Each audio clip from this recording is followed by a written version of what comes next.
మరి నిన్నటి దినమున మనము తెలుసుకున్నటువంటి విషయము ఏమిటంటే, మొత్తానికి యాకోబు గారు తన కుటుంబ సపరివారముగా హారానులో ఉన్నటువంటి పద్దనరాము నుండి హెబ్రోనికి చేరుకోవటం జరిగింది. ఇక యాకోబు యొక్క ఆస్తి అప్పటికే ఎదోము సంపాదించినటువంటి అనగా ఏషావు సంపాదించినటువంటి ఆస్తి మిక్కటం అవ్వటం మూలంగా వారు కలిసి జీవించలేనటువంటి, ఒకే చోట ఉండి జీవించలేనటువంటి పరిస్థితి ఏర్పడింది.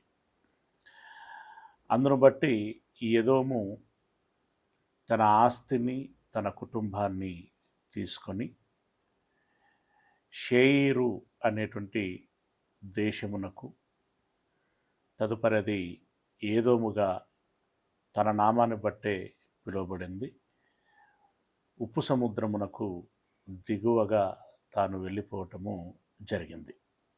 ఇది నిన్నటి దినమున మనం గమనించినటువంటి విషయం. ఇక హెబ్రోనులో ఉన్నటువంటి యాకోబు తన కుటుంబము ఏ రకంగా ముందుకు సాగింది అనేటువంటి విషయాన్ని మనం గమనించినట్లయితే, ఆదికాండము 37వ అధ్యాయము ప్రారంభ వచనం నుండి మనం గమనించుకుందాం. యాకోబు తన తండ్రి పరదేశవాసిగా ఉండిన కనాను దేశములో నివసించెను. అంటే ఇస్సాకు ఎక్కడైతే కాపురం చేస్తూ ఉండుతూ వచ్చాడో అక్కడికి యాకోబు చేరుకొని తాను అక్కడ వాసము చేయటము జరిగింది. అలా వాసం చేస్తూ ముందుకు సాగుచున్నటువంటి వేళ యాకోబు యొక్క కుటుంబము 12 మంది కుమారులు, ఒక కుమార్తె అక్కడ వాసం చేస్తూ ఉన్నారు. వారి యొక్క ప్రధాన వృత్తి గొర్రెలను కాచుకోవటం లేదా పశువులని కాచుకోవటం.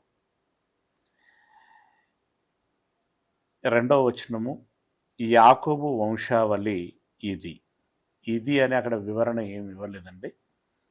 మనం అర్థం చేసుకోవాల్సింది తన 12 మంది కుమారులను గురించి, తన 3 భార్యలను గురించినటువంటి విషయాన్ని చెబుతున్నాడు.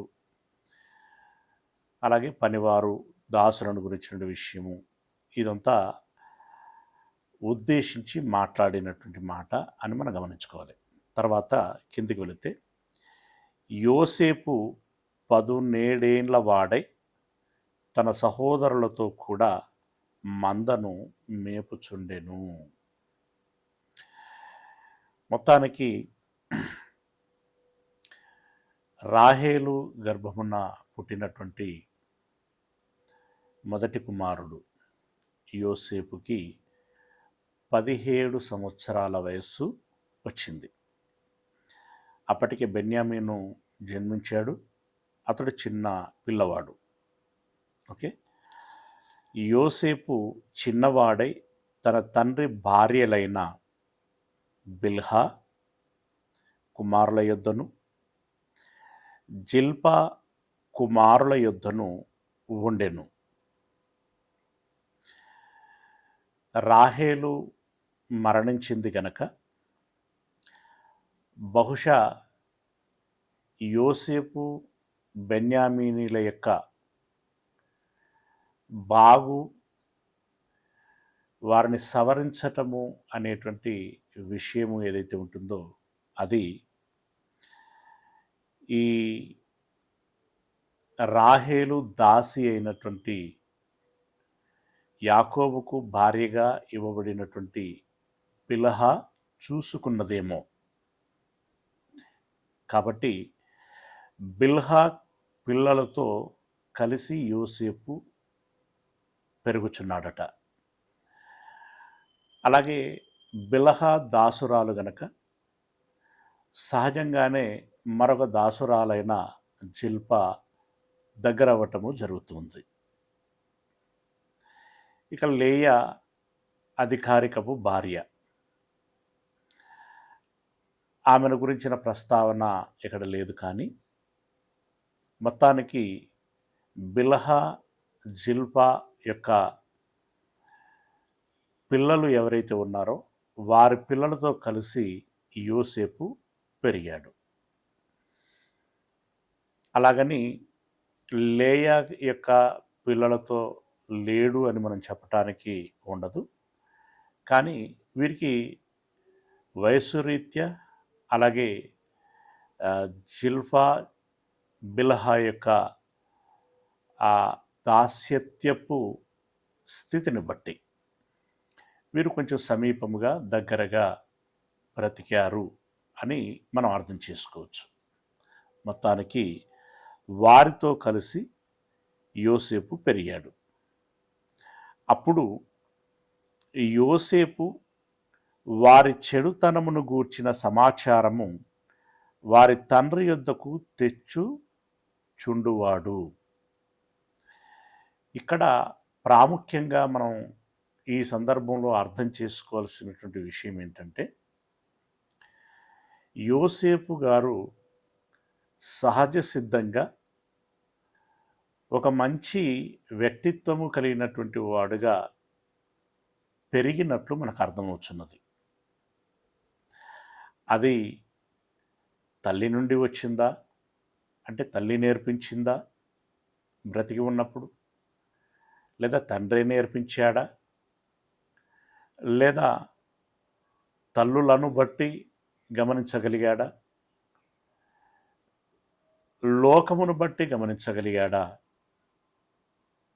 లేదా యాకోబు దేవునిలో తనకున్నటువంటి అనుభవాన్ని రంగరించి చెప్పటం మూలంగా గమనించాడా తెలియదు. కానీ అతడు సహజ సిద్ధమైనటువంటి గుణవంతుడిగా ఉండినట్లుగా మనకు కనబడుచున్నది.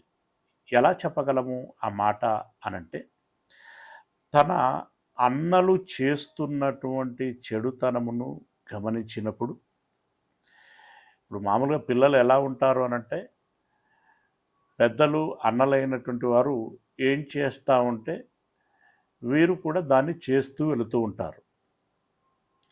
మంచి చెడు అనేటువంటి దానితో నిమిత్తం లేకుండా సంతోషమే పరమావధిగా భావించి కలిసి సాగటం అనేటువంటిది జరుగుతూ ఉంటుంది.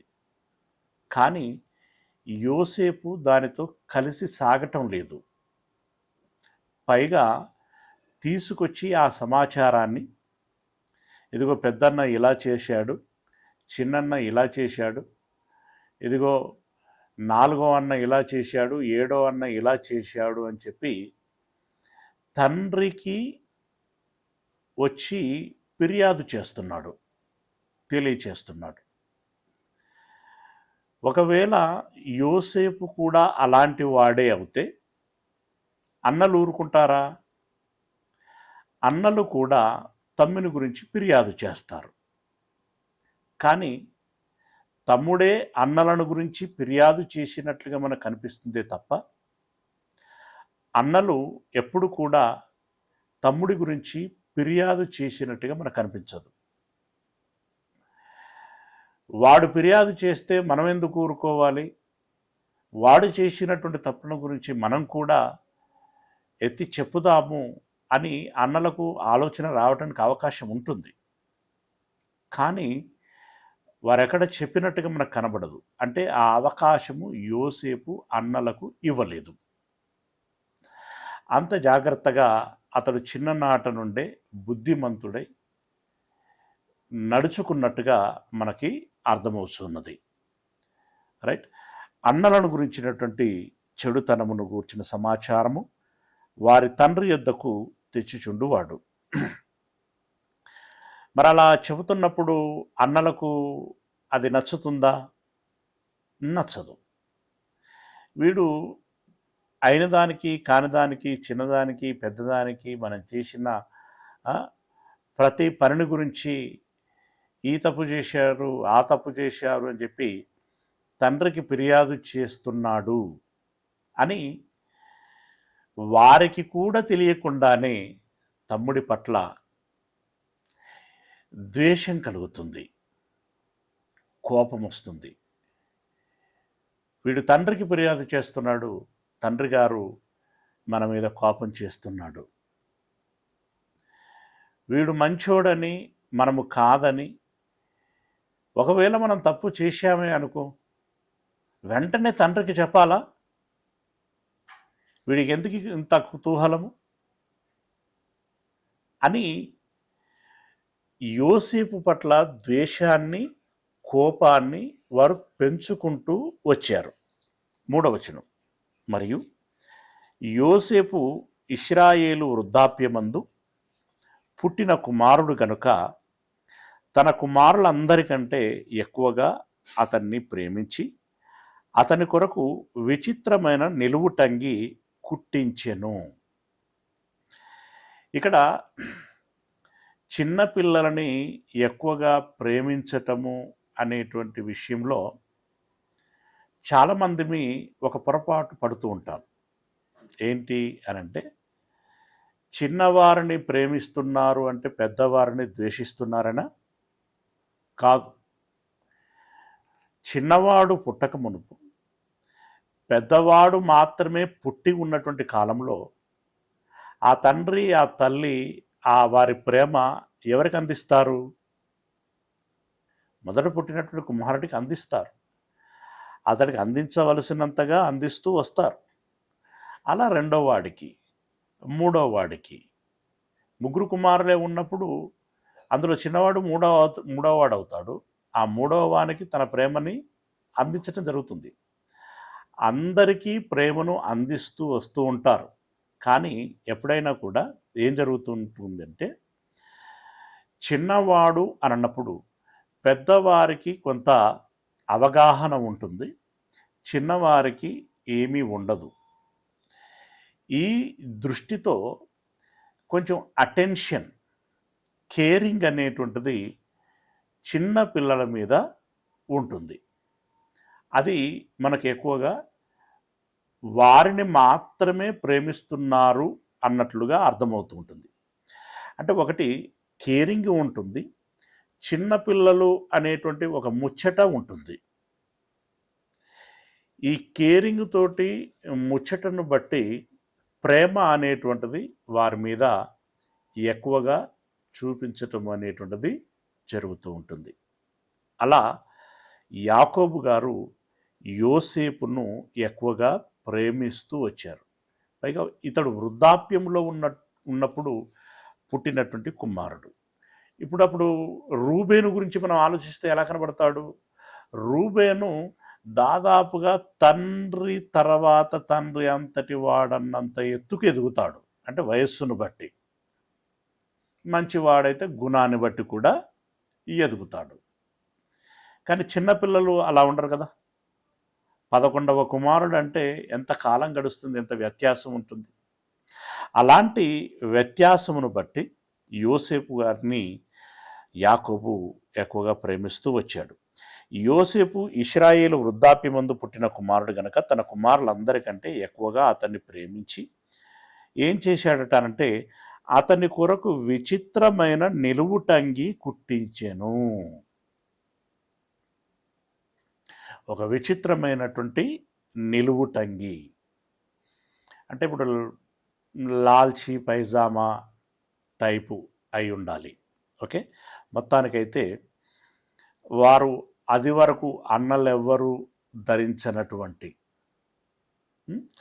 క్రొత్తగా డిజైన్ చేయబడినటువంటి ఒక నిలువుటంగిని ముచ్చటపడి యాకోబు గారు యోసేపుకు కుట్టించి ఇవ్వటం జరిగింది. అతని సహోదరులు తమ తండ్రి అతనిని తమ అందరికంటే ఎక్కువగా ప్రేమించుట చూచినప్పుడు వారు అతని మీద పగబట్టి అతని క్షేమ సమాచారమైనను అడుగలేకపోయిరి. ఇక్కడ యాకోబు గారు యోసేపును ప్రేమించి ఒక చిత్రమైనటువంటి అంగీని కుట్టించి ఇస్తూ అలా చూసుకుంటున్నాడు అనంటే ఇంకొక విషయాన్ని కూడా మనం గమనించాలి. ఏంటి అనంటే తనకు తల్లి లేదు. అంటే తల్లి రాహేలు గారు మరణించారు కదా, మరణించారు. అది కూడా ఒక సింపతి తండ్రికైనా మిగిలిన వారికి ఎవరికైనా కలుగుతుంది. అయితే యోసేపు పట్ల ఈ ప్రేమ అధికముగా యాకోబు గారు చూపించటం అనేటువంటిది అన్నలకు నచ్చలేదు.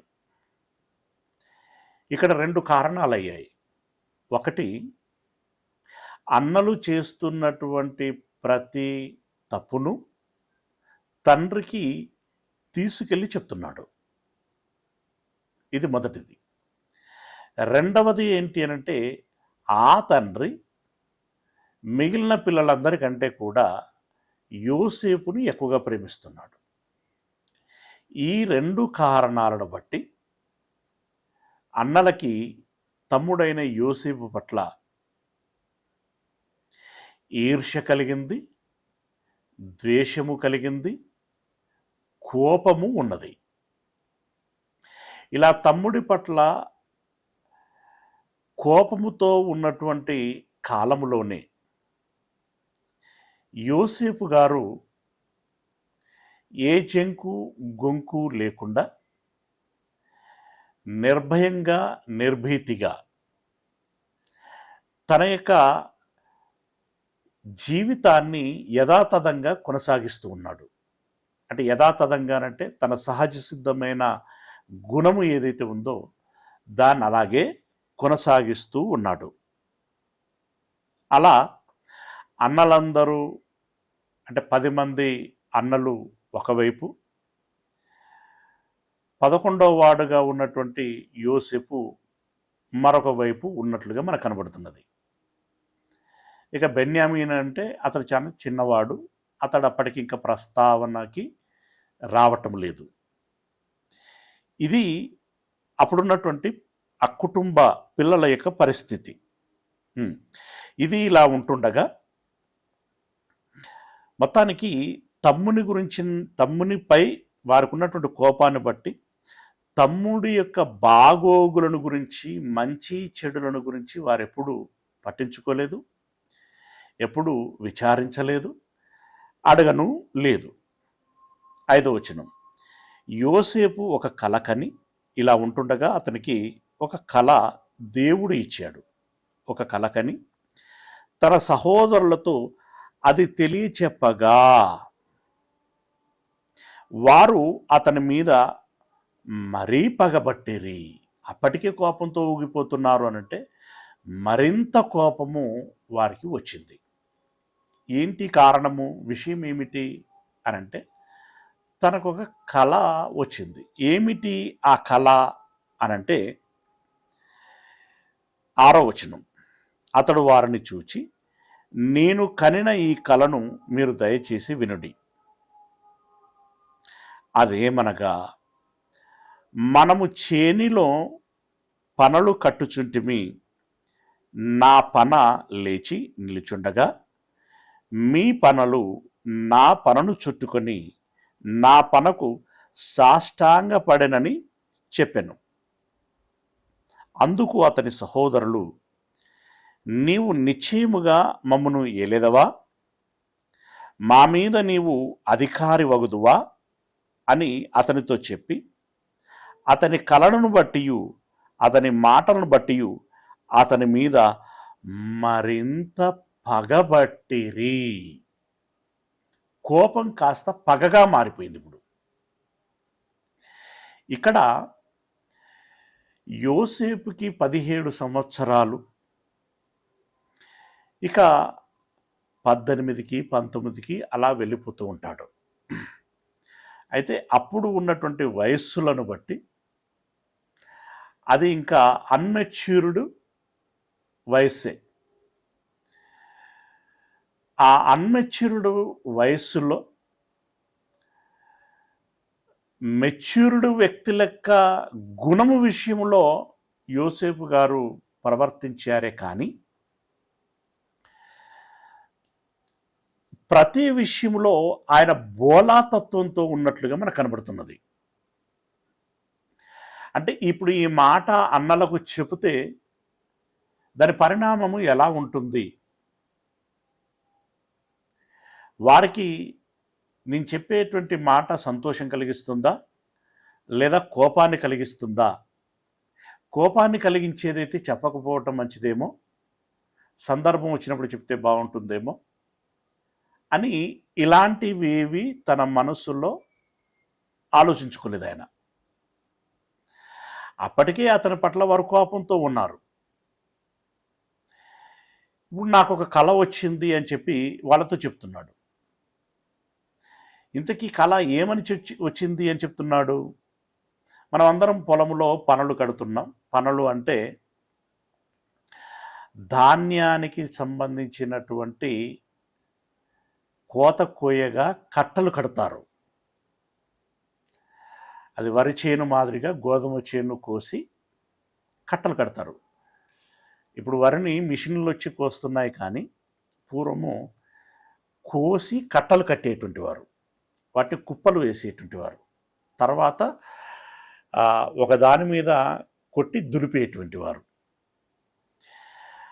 అయితే మనం పొలంలో కట్టలు కడుతున్నాం.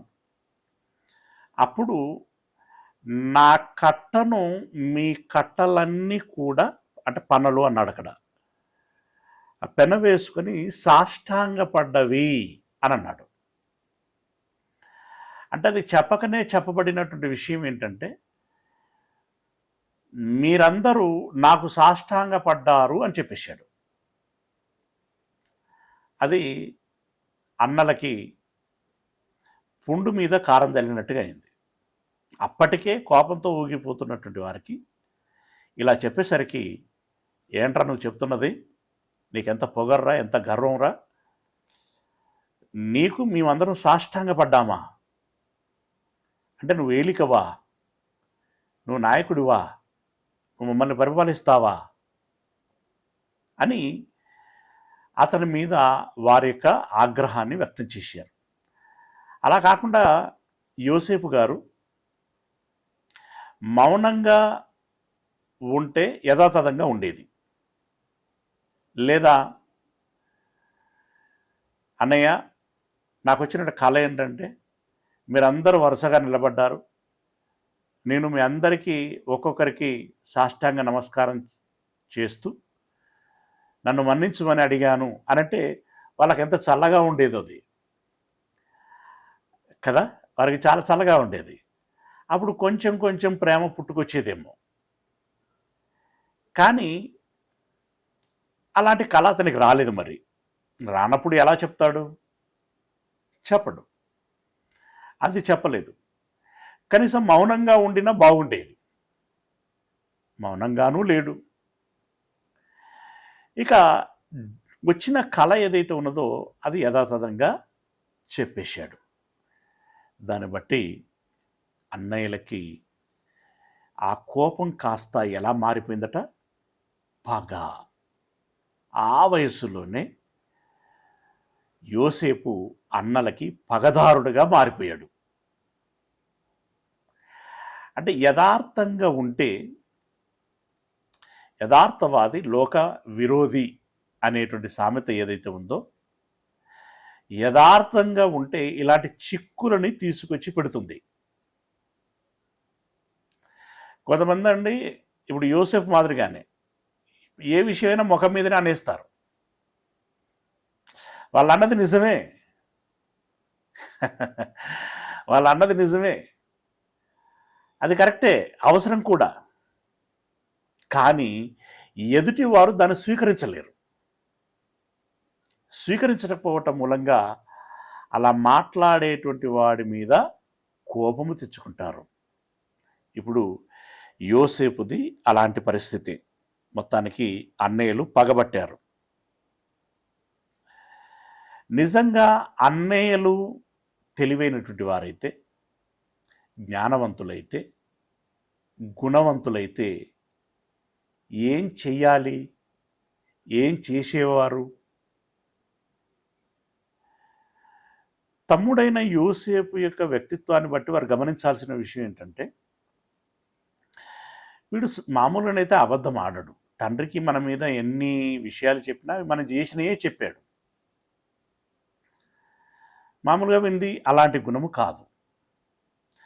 మరి వీడికి దేవుడు ఇలా కళ ఇచ్చాడు అనంటే దీని వెనకాల మతలబు ఏమై ఉంటుంది అని విచారించి చూసుకోవలసినటువంటి పరిస్థితి.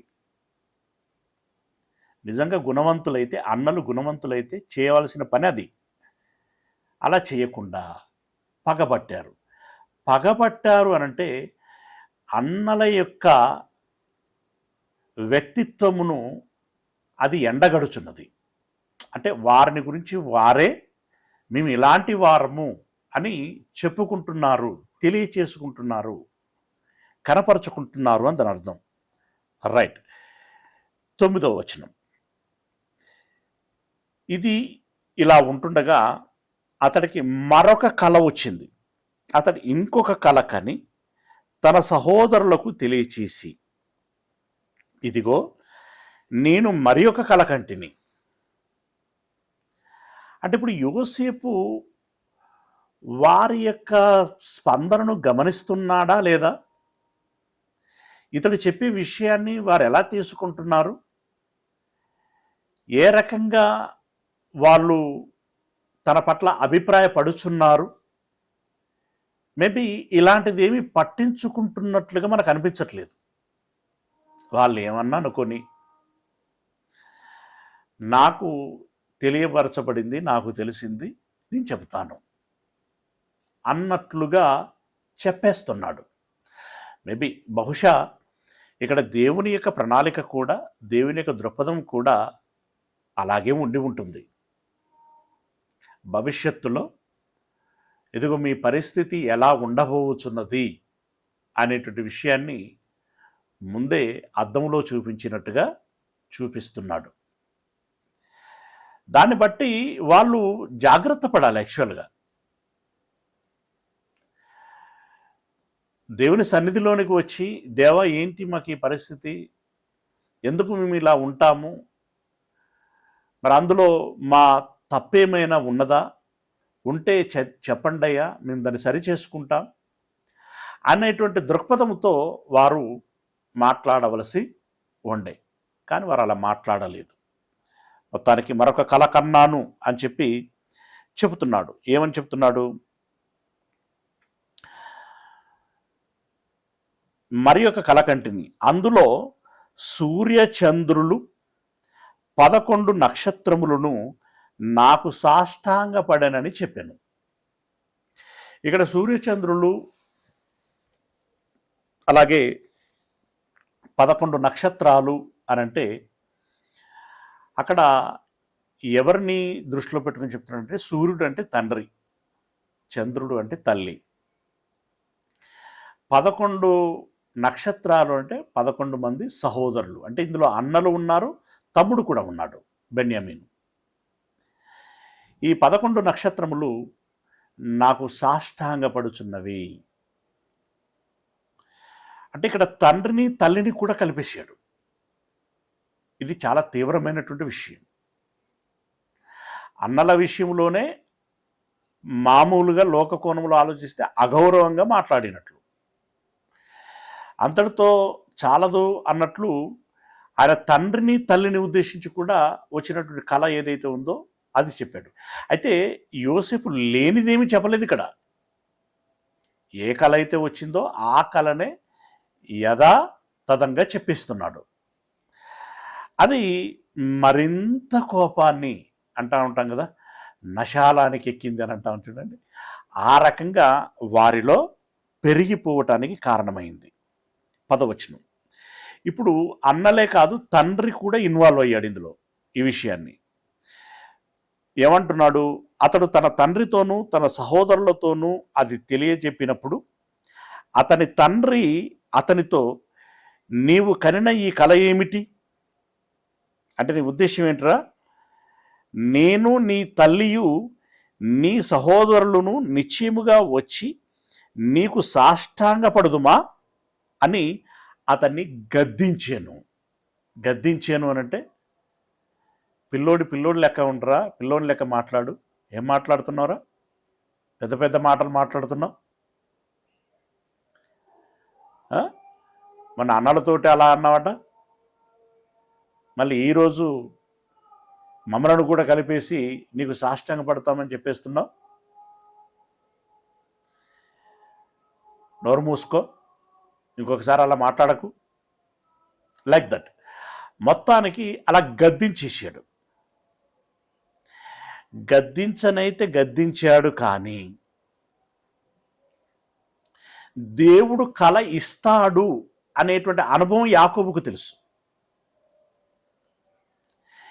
దేవుడు యాకోబుకు కలలను ఇచ్చాడు ఇదివరకు. అందులో ముఖ్యంగా బేతేలు దగ్గర ఇచ్చినటువంటి కళ ప్రాముఖ్యమైనటువంటిది. అతడు నడిచి అలసిపోయి విశ్రాంతి తీసుకుందామని పడుకున్నప్పుడు పరలోక ద్వారం తెరవబడి నిచ్చెన వేయబడి దేవదూతలు ఎక్కుతూ దిగుతూ ఉండటం, అలాగే ఒక స్వరం వచ్చి యాకోబును ఆశీర్వదించటం, ఈ అనుభవం యాకోబుకుంది. అలాంటి అనుభవం కలిగినటువంటి యాకోబు ఒక చిన్న అభిప్రాయం యోసేపు పట్ల కలిగి ఉన్నాడు. ఏమని అనంటే కిందికి వెళ్ళినట్టయితే 11వ వచనంలో, అతని సహోదరులు అతని యందు అసూయపడిరి. ఇక చాలా విషయాలు వచ్చేసాయి కదా. మేము చేసిన తప్పులన్నీ తీసుకెళ్ళి చెప్తున్నాడు. మొదటిది. రెండవది, మా డాడీ మమ్మల కంటే వాడిని ఎక్కువగా ప్రేమిస్తున్నాడు. మూడవది, మేమందరం సాష్టాంగపడతామని చెప్తున్నాడు. ఒకసారి కాదు, 2 సార్లు చెప్పాడు. మమ్మల్ని కాదు, మా అమ్మ నాన్నలను కూడా కలిపేశాడు. అలా విషయం మీద విషయం పెరిగిపోవటం మూలంగా వారు అసూయపడ్డారు అన్నలు. కానీ తండ్రి ఏం చేశాడు? గద్దించనైతే గద్దించాడు, కానీ అయితే అతని తండ్రి యోసేపు చెప్పిన ఆ మాట జ్ఞాపకం ఉంచుకునేను. అంటే ఏదో తండ్రి కాబట్టి మరి వీడు ఇలా ఎక్కువగా మాట్లాడుతూ ఉంటే నేనైతే ఓర్చుకుంటాను, కానీ వాళ్ళ అన్నలు ఓర్చుకోకపోవచ్చు కదా, వాడిని ఏమైనా చేయొచ్చు కదా. అంటే తండ్రి కాబట్టి, అనుభవవంతుడు కాబట్టి పలు విధాలుగా ఆలోచిస్తాడు. కాబట్టి గద్దించాడు. కానీ మనసులో ఏం పెట్టుకున్నాడు అనంటే, ఈ కళని మనం విస్మరించకూడదు. ఈ కళ దేవుడు ఇచ్చాడంటే అది ఖచ్చితంగా నెరవేరి తీరుతుంది. అయితే ఎప్పుడు, ఎలా, ఏంటి అని కనిపెట్టుకొని ఉండటం మంచిది అని చెప్పి ఆ యోసేపు చెప్పినటువంటి మాటలని మనస్సులో పదిలపరుచుకున్నాడు యాకోబు. ఓకే, ఇది ఇక్కడి వరకు ఉన్నటువంటి విషయం. ఇక తర్వాత అతని సహోదరులు షెకెములో తమ తండ్రి మందను మేపుటకు వెళ్ళిరి. షెకెము జ్ఞాపకం వచ్చిందా? వారు షెకెము రాజు. షెకెము అనేటువంటి పేరు ఒక రాజుగారి కుమారుడి పేరు. అతని పేరు మీద ఆ పట్టణానికి ఆ పేరు వచ్చింది. షెకెము దేశంగా పిలువబడింది. అక్కడ ఆ షెకెములో ఉన్నప్పుడే దీనా ఆ పట్టణాన్ని చూడ వెళ్ళినప్పుడు అక్కడ ఒక సంఘటన జరుగుతుంది. దాన్ని బట్టి దీనా యొక్క సహోదరులు, ముఖ్యంగా షిమ్యోను, లేవీలు కోపం పెంచుకొని అక్కడ ఉన్నటువంటి మొత్తానికి ఒక దీనాను వివాహం చేసుకోవాలని ఆ షెకెము అతని తండ్రి భావిస్తారు.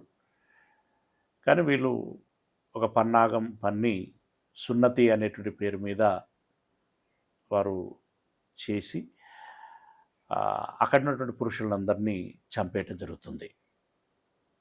అది మీకు జ్ఞాపకం రావటం కోసం, శకము ఎక్కడిది అనంటే అది అని చెప్పి జ్ఞాపకం రావడం కోసం చెప్తున్నాను. పద్దనరాము నుండి మొదటగా ఇతడు నేరుగా శకమునకు రావటం జరిగింది, యాకోబు తన కుటుంబాన్ని తీసుకుని. ఈ శకము, ఇప్పుడు శకము దాటి ఎక్కడికి వచ్చారు?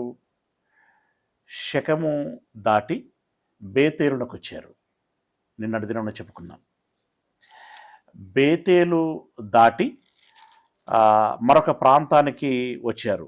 ఆ ప్రాంతము ఏంటంటే మిగ్దల్ ఏదేరు. మిగ్దల్ ఏదెరు. అక్కడి నుండి హెబ్రోనుకు రావటం జరిగింది. మధ్యలో ఇంకొక ప్రాంతాన్ని మర్చిపోయాం. ఏంటి ఆ ప్రాంతం అంటే, ఈ మిగ్దల్ ఎరోదు అనేటువంటి ప్రాంతానికి రాకముందు ఎఫ్రాతకు వచ్చారు. మళ్ళీ చెప్తున్నాను, పద్దనరాము నుండి శకముకు వచ్చారు. శకము నుండి బేతేలుకు వచ్చారు.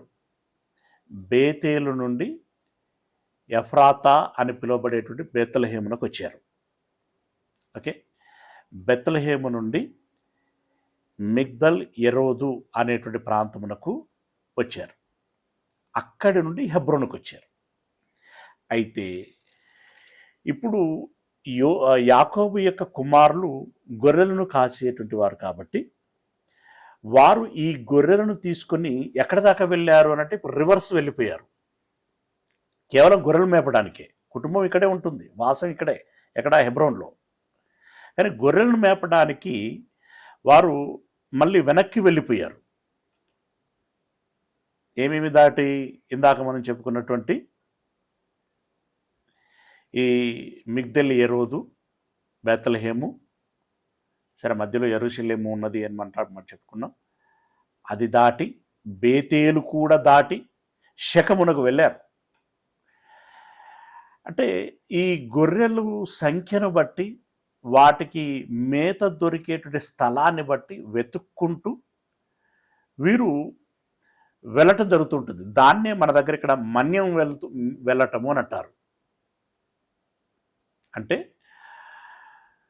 పచ్చిక బయళ్ళు కలిగినటువంటి ప్రాంతము ఎక్కడైతే ఉంటుందో అక్కడి దాకా వీరు వెళుతూ ఉంటారు.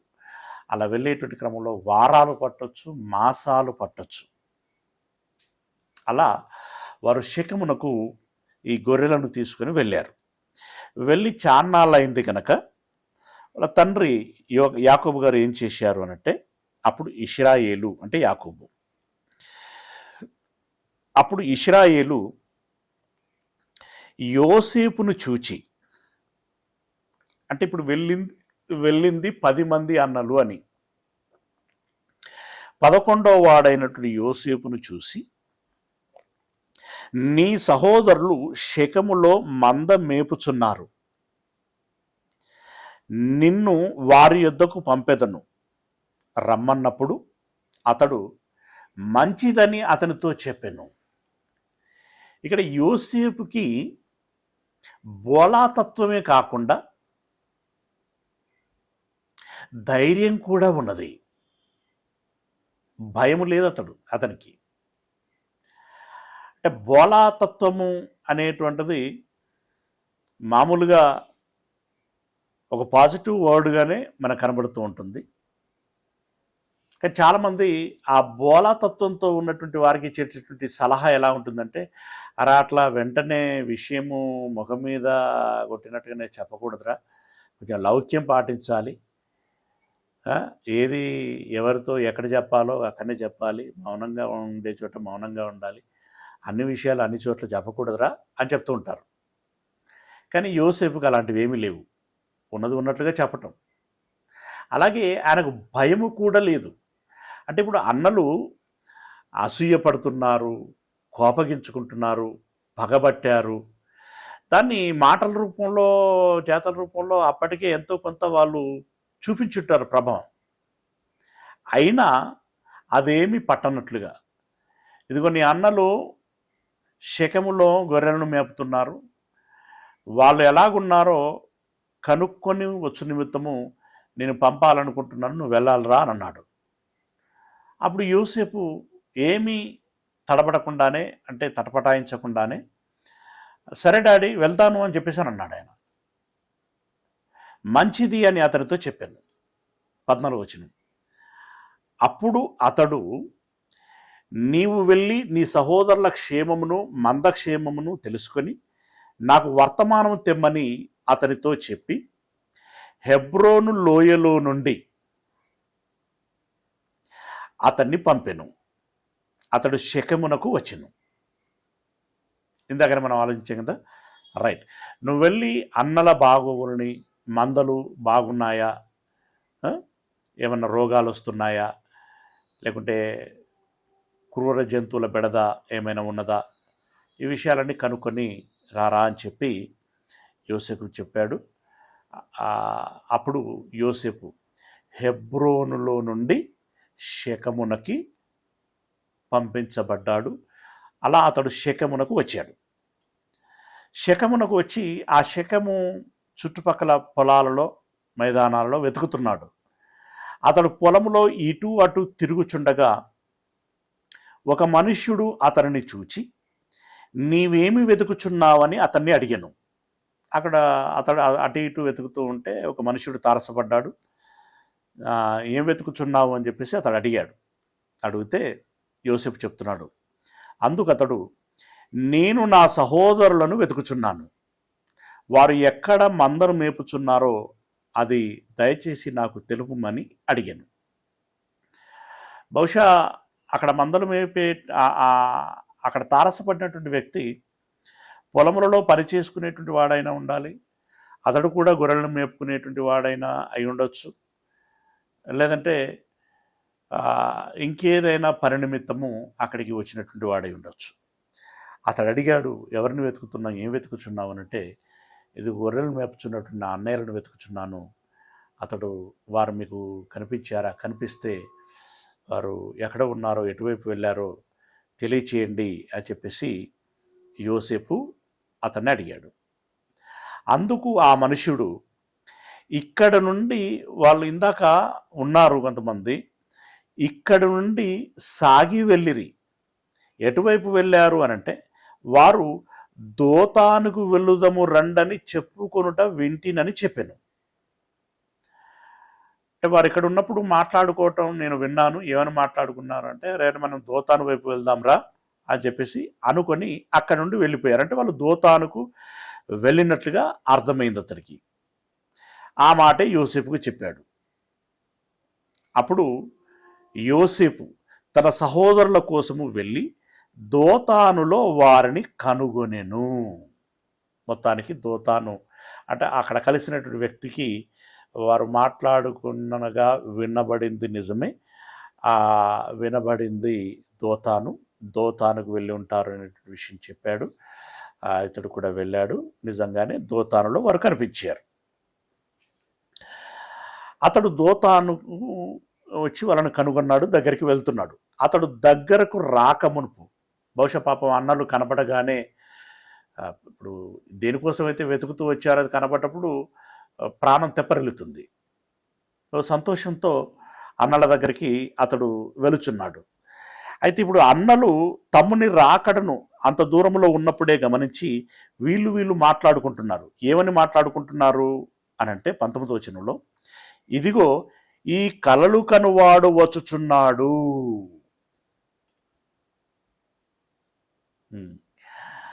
అంటే ఇది ఎంత సీరియస్ విషయం అంటే, దాన్ని ఎలా అర్థం చేసుకోవాలంటే, అన్యులు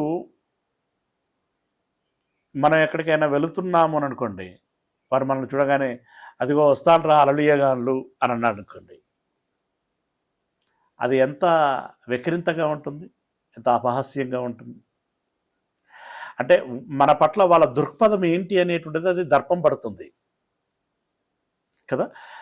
ఇప్పుడు కలలు కనువాడు వస్తున్నాడంటే కలలు ఏమైనా అబద్ధమా? కాదు కదా. నేను అదే ఇందాక అన్నాను, కళలు వీడు ఇలా చెప్తున్నాడంటే దీని వెనకాల ఉన్నటువంటి విషయం ఏంటి అనేటువంటిది వాళ్ళు ఆరా తీయగలిగి దాని పట్ల వారు గౌరవప్రదంగా ఉండాలి, తమ్ముడి పట్ల సదృక్పథంతో ఉండాలి, వారు గంభీరంగా ఉండాలి. అలా కాకుండా చిలిపిగా, చిల్లరగా, హేళనగా వీరు ప్రవర్తిస్తున్నారు. అదిగో కలలు కనువాడు వచ్చుచున్నాడు అని అన్నాడు. మాట్లాడుకుంటున్నారు. మాట్లాడుకొని వెంటనే వీరు మాట్లాడుకుంటున్నారు. ఇంకేం మాట్లాడుకుంటున్నారంటే, వీణ్ణి చంపి ఇక్కడ ఉన్న ఒక గుంటలో పారవేసి దుష్టమృగము వీణ్ణి తినివేసేనని చెప్పుదాం. దుష్టమృగమేమో కానీ ఆ మృగాన్ని మించిన మృగాలు అయిపోయారు వీళ్ళు. ఎంత దారుణం అండి ఇది! అన్నలు ఎంత తీవ్రమైనటువంటి క్రియకు పూనుకుంటున్నారు. చంపేస్తారట. పైగా చంపేసి ఈ బాయి బొందలో పడేసి, అంటే గుంట అని అన్నాడు, వీడిని చంపి గుంటలో పారవేసి మన తండ్రికి ఏం చెప్పుదామంటే, క్రూర మృగం ఒకటి తమ్ముడిని తినేసింది అని చెప్పుదాము అని చెప్పి మాట్లాడుకుంటున్నారు. ఇది తీవ్రమైనటువంటి విషయం. అప్పుడు వీని కలలేమగునో చూతము రండని ఒకరితో ఒకడు మాట్లాడుకునిరి. వీడు బాగా మాట్లాడాడు కదా, వీడేదో నాయకుడు అన్నట్టు మనం అందరం వెళ్ళి వాడిని ఏదో బాంచనని చెప్పి శరణు కోరి సాష్టాంగపడినట్టు వీడు కలలు చెప్పాడు కదా. ఇప్పుడు వీడిని చంపి ఈ గుంటలో పడేస్తే రేపొద్దున వాడికి మనం ఎలా సాష్టాంగపడతామో తెలుస్తుంది అని చెప్పి వారు అగ్రెసివ్గా అని చెప్పి అనుకోవచ్చు. అగ్రెసివ్గా వారు మాట్లాడుకోవడం జరిగింది, సీరియస్గా అనమాట. అలా వాళ్ళు మాట్లాడుకున్నప్పుడు పెద్దవాడైన రూబేను, కుటుంబ వ్యవస్థలో తండ్రి కొన్ని బాధ్యతలు పెద్దవాడికి అప్పగించడం జరుగుతుంది.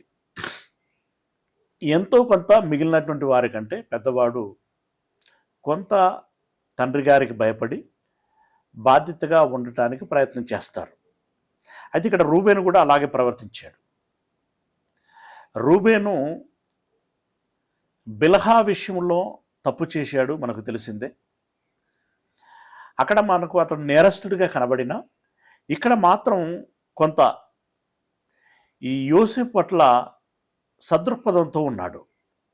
ఏమంటున్నాడు ఇతడు అనంటే 21వ వచనంలో, రూబేను ఆ మాట విని మనము వారిని చంపరాదని చెప్పి వారి చేతులలో పడకుండా అతన్ని విడిపించెను. అంటే మొత్తానికి వాళ్ళ చేతుల్లో ఉన్నటువంటి కర్రలో ఇంకా మిగిలిన ఏమేమి ఉన్నాయో ఆయుధాలు పట్టుకొని చంపేద్దాం అని చెప్పేసి వాళ్ళు యోసేపు వస్తూ ఉండగానే అతని మీద పడబోతున్నారు వాళ్ళు. అది గమనించినటువంటి రూబేను వారి చేతుల్లో పడకుండా అతన్ని విడిపింపదలచి, అంటే చూడండి, చేతుల్లో పడకుండా విడిపింపదలచి రక్తము చిందింపకుడి, అంటే చంపకండి, దాని అర్థం అది. రక్తమును చిందింపకుడి, అతనికి హాని ఏమీ చేయక అడవిలో ఉన్న ఈ గుంటలో అతని పడద్రోయుడని వారితో చెప్పాను. అంటే బహుశా రూబేన్ గారి ఆలోచన ఏమై ఉండొచ్చు అనంటే, చంపకుండా, అంటే ఇప్పుడు వాళ్ళందరూ ఒకటై ఉన్నారు కాబట్టి ఇప్పుడు ఇతడు యోసేపు పట్ల వకల్తా తీసుకొని యోసేపును కాపాడడానికి ప్రయత్నం చేస్తే సహజంగానే వాళ్ళు రూబేను పట్ల కూడా వ్యతిరేక తత్వాన్ని, వ్యతిరేక భావాన్ని పెంపొందించుకునేటువంటి అవకాశం ఉంటుంది. అంటే రూబేను కూడా ఒక శత్రుగా, అంటే ఈవిడు యోసేపుతో కలిసిపోయాడు అన్నట్లుగా భావించేటువంటి అవకాశము ఉంటుంది. కాబట్టి రూబేను ఇటు యోసేపును కాపాడాలని, అదే సమయంలో మిగిలిన సహోదరులకి నేను చెడు అవ్వకూడదని మధ్య మార్గంగా అతడు ఆలోచించి ఏం చేశాడు అనంటే, చంపకుండా ఈ కుంటలో పడేయండి, ఇక ఆ తర్వాత ఏం జరగాలో అది జరిగిపోతుంది అని చెప్పి, అంటే రక్తము చిందించిన ఆ దోషం మన మీద పడకుండాలాగున అతన్ని గుంటలో పడేయండి అని చెప్పి తమ్ముళ్ళకి సలహా ఇచ్చాడు. ఇస్తే ఏం చేశారు, 23వ వచనం, యోసేపు తన సహోదరుల యొద్దకు వచ్చినప్పుడు వారు యోసేపు అంగీని అతడు తొడుకొని ఉండిన ఆ విచిత్రమైన నిలువుటంగీని తీసివేసి, అదే కదా ఈర్ష్య పెరగడానికి ఒక ముఖ్య కారణం, ఆ నిలువుటంగిని తీసివేసి అతన్ని పట్టుకొని ఆ గుంటలో పడద్రోసిరి. ఆ గుంట వట్టిది, అందులో నీళ్లు లేవు. వారు భోజనము చేయ కూర్చుండి కన్నులెత్తి చూడగా ఐగుప్తునకు తీసుకొని పోవుటకు గుగ్గిలము మస్తకి బోలమును మోయుచున్న ఒంటెలతో ఇష్మాయేలీలైన మార్గస్థులు గిలాదు నుండి వచ్చిరి.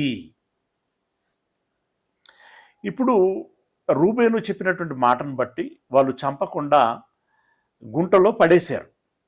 పడేసి భోజన వేళ అయినట్టున్నది, మధ్యాహ్నం కావచ్చు బహుశా, భోంచేద్దాం రండి అని చెప్పేసి వాళ్ళందరూ ఒక దగ్గర కూర్చొని భోంచేస్తున్నారు.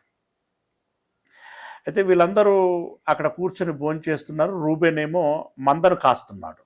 అంటే అందరూ ఒకటేసారి భోజనానికి కూర్చుంటే గొర్రెలు ఆగవు కదా, కొందరు గొర్రెలను చూస్తూ ఉంటారు, కొందరు భోంచేస్తూ ఉంటారు. మొత్తానికి ఇక్కడ రూబేను ఆ భోజనం దగ్గర లేనట్టుగా మనకు కనబడుతుంది. అతడు లేడు అంటే బహుశా గొర్రెలను కాయటానికి వెళ్ళాడు అని మనం అర్థం చేసుకోవాలి. వీరు కూర్చొని భోజనం చేస్తున్నారు. వీరు భోజనం చేస్తూ ఉంటుండగా అరేబియా దేశములోని గిలాదు అనేటువంటి ప్రాంతానికి చెందినటువంటి ఇష్మాయేలీల సంతానం,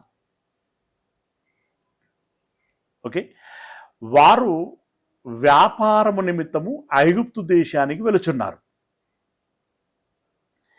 ఏమేమి తీసుకొని వెళుతున్నారు వాళ్ళు అనంటే,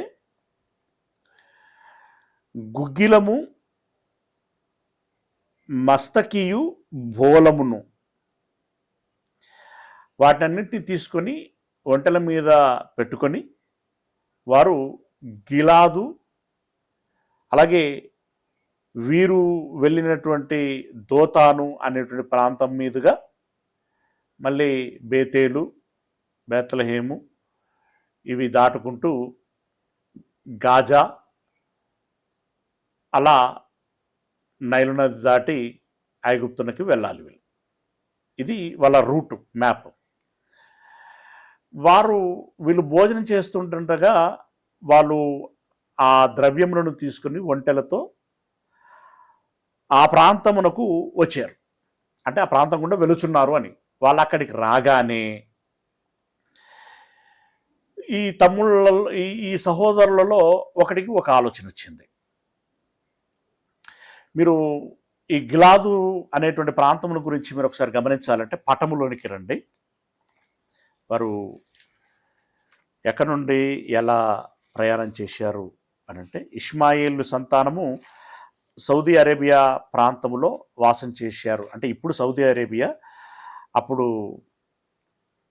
అది పలాని దిక్కునకు సంబంధించిన ప్రాంతము అని ప్రస్తావన చేయబడింది. కానీ తర్వాత కాలంలో అది సౌదీ అరేబియాగా రూపాంతరము చెందింది.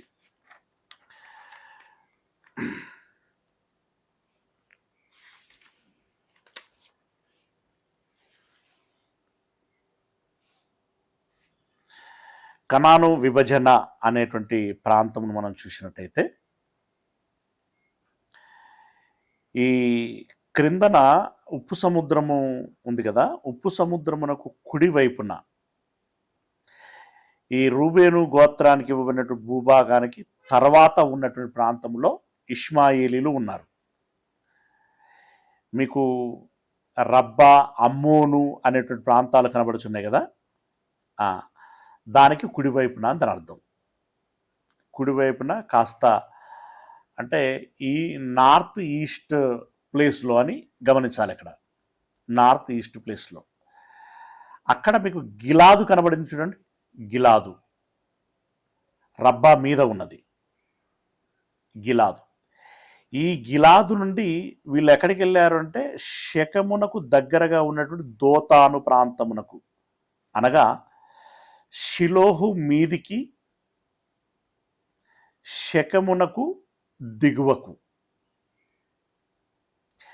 ఆ యాంగిల్లో వచ్చారు. అంటే ఈ గొర్రెలను మేపేటువంటి వాళ్ళు వాళ్ళకు పచ్చికతో పాటు నీటి వసతి కూడా కావాలి వాటికి దాహం తీర్చడానికి. అందుకని వాళ్ళు ఏం చేసి ఉంటారంటే, ఇప్పుడు గిలాదు ప్రాంతం గుండా ఎందుకు వచ్చారు అంటే, గిలాదు ప్రాంతం నుండి దోతాను ఈ రకంగా శెకెము, షిలోహు ఈ ప్రాంతమునకు, ఈ బేతేలు ఈ ప్రాంతమునకు ఎందుకు వచ్చారు అని అంటే, బహుశా యబ్బోకు అనేటువంటి ఒక ఏరు ఉంది, అంటే వాగు. యబ్బోకు వాగులో వాటికి దాహం తీర్చడానికి వాళ్ళు ఆలోచన చేసుకుని ఉండుంటారు. అలా గిలాదు నుండి యబ్బోకు ఏరు నుండి యోర్దాను నది దాటి బేతేలునకు, అంటే షిలోహు బేతేలునకు వచ్చి ఈ రకంగా వారు హాయి, లిబ్నా, గాతు ఈ ప్రాంతములు, ఫిలిస్తీయా ఈ ప్రాంతమును దాటుకుంటూ క్రిందికి ఐగుప్తునకు వెళ్ళటానికి వాళ్ళు ప్రయాణం చేశారు. ఓకే, అలా వారు అక్కడికి వచ్చినప్పుడు ఏం మాట్లాడుకున్నారు, వీళ్ళు ఏం చేశారు అని అంటే 26వ వచనం, ఆదికాండం 37వ అధ్యాయం 26వ వచనం.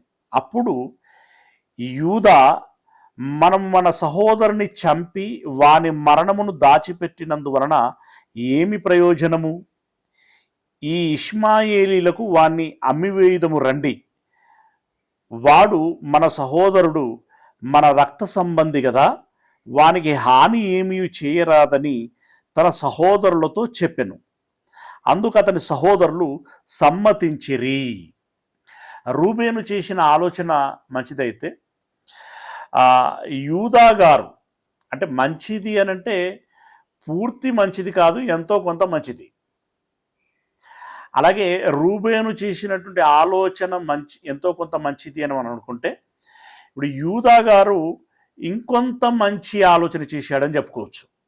ఎందుకంటే ఆ గుంటలో పడేస్తే అందులోనే ఆహారము లేక, నీరు లేక, ఎక్కలేక అతడు బలహీనపడి క్షీణించి మరణించే అవకాశం ఉంటుంది కదా. అంటే చేతికి రక్తం అంటకుండా చంపాలనే ప్లాను ఆ గుంటలో వేయబడినటువంటి స్థితి. కానీ ఇప్పుడు ఇక్కడ ఏమంటున్నాడు యూదా గారు, ఏమంటున్నాడంటే, ఈ వ్యాపారులకి మనం అమ్మేద్దాం, అమ్మేస్తే వాళ్ళు తీసుకెళ్ళి వాళ్ళు ఎక్కడో అమ్మేస్తారు, కనీసం వాడు అక్కడ ఏదో పని చేసుకుంటూ ఆ జీతగాడుగానో దాసుడుగానో అక్కడ కనీసం బ్రతుకుతాడు.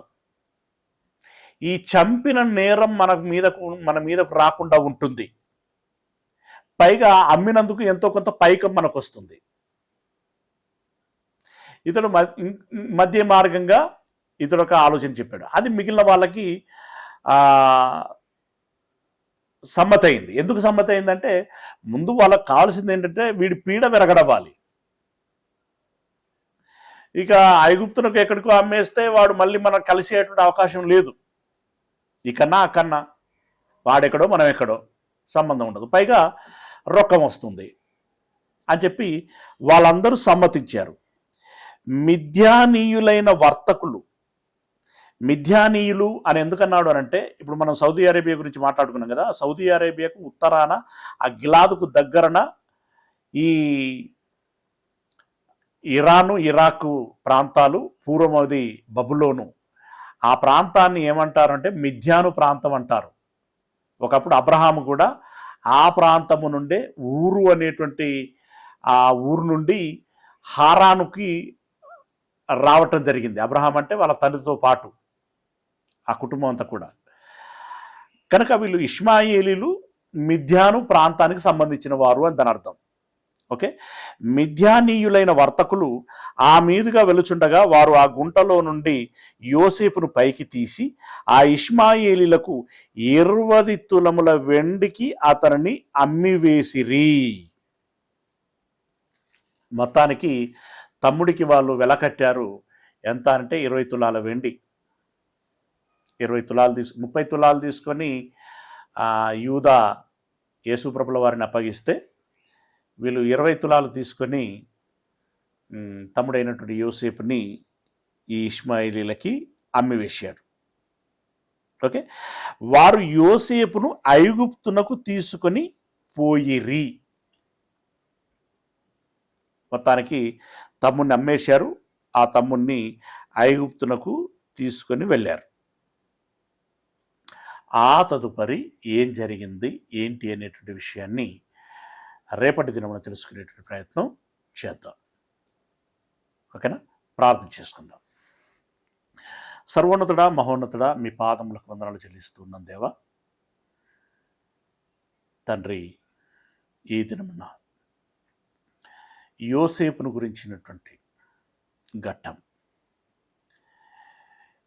ఇశ్రాయేలు కుమారులైనటువంటి ఆ 12 మంది కుమారుల యొక్క ఆలోచన దృక్పథము ఎలా ఉండింది అనేటువంటి విషయాన్ని తెలుసుకున్నాం. ఈ మాటలను మరవక ఇందులో నీతి ఏంటి, అవినీతి ఏంటి, మంచి ఏంటి, చెడేంటి, ఉండవలసిన విధానం ఏంటి, ఉండకూడని విధానం ఏంటి ఇత్యాది సంగతులని మేము గమనించగలిగాం. ఇందులో నుండి మేము నేర్చుకోవాల్సింది నేర్చుకొని, అన్వయించుకోవాల్సింది అన్వయించుకొని, జీవించాల్సినటువంటి విధానంలో జీవించగలిగేటువంటి నేర్పును మాకు దయచేయమని వేడుకుంటున్నాం. ఇదిగో ఈ మాటలు విన్నటువంటి మీ పిల్లలందరినీ పేరు పేరున దీవించండి, ఆశీర్వదించండి. వారి కుటుంబాలను కూడా మీరు జ్ఞాపకం చేసుకోమని వేడుకుంటున్నాం. ఈ దినపు పనులన్నింటిలో కూడా మీరు తోడై ఉండమని మీ పిల్లలందరినీ మమ్మల్ని అందరినీ మీ చేతులకు అప్పగించుకుంటూ మీ ప్రియకుమారుడు ప్రభువునైనటువంటి క్రీస్తు యేసుల వారి మహిమగల పరిశుద్ధ నామమున ప్రార్థించి విన్నపించుకుంటున్నాం మా పరమ తండ్రి, ఆమెన్. మన కన్న తండ్రి అయినటువంటి దేవుని ప్రేమ, ప్రభు అయినటువంటి యేసుక్రీస్తు వారి యొక్క కృపారక్షణ, పరిశుద్ధాత్మిక అన్యోన్య సహవాసము, సహాయము ఈ మాటలు విన్నటువంటి మనందరికీ యోసేపుకు ఉన్నటువంటి మంచి గుణం,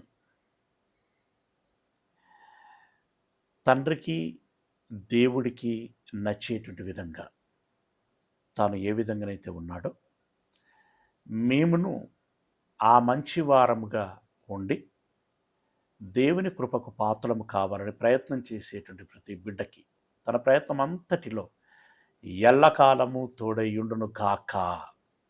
ఆమెన్. అందరికీ వందనాలండి.